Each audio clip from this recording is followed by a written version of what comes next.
Hey everybody, how is your day? I hope you are all doing well. So in this video, we are going to see how to add data to lists. There are several ways we can add data to lists, but this session will cover a few common ways that we can add data to lists. So first of all, let's define an empty list of fruits. Like fruits equal to bracket, empty bracket, and let's call it.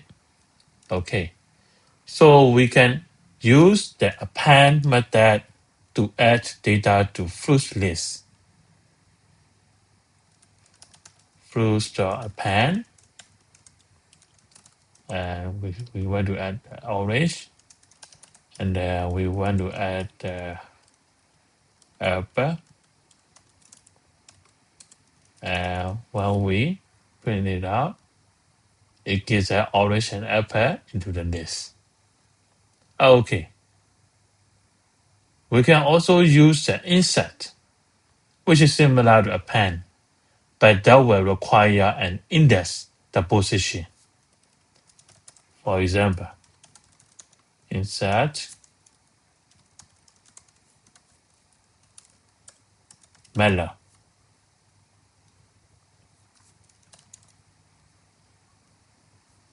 So we got melon at the first position on the 0 index. But if we remove the index position, we will get the type error. Expected 2 arguments, but got only 1. So we should get it back 0 into it. So the error will be gone. Okay.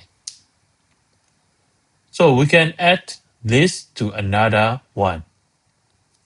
Let's create vegetable list, cucumber and carrot.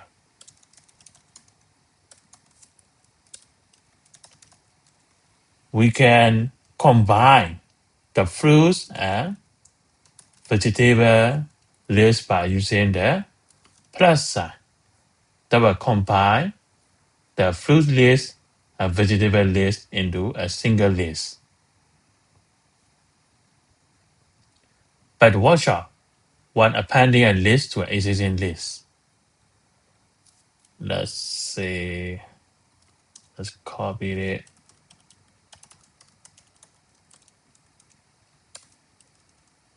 Let's use append. And we want to add another list, another value, like say sugar and salt. And it will give us a list inside a list. That's not what we want. So how should we solve this? We can solve this by using the extend instead of append. This will give us the answer, the exact value, just like we want. Okay, so I hope you enjoy watching this video. So see you next time. So have a great day, everyone. So bye-bye.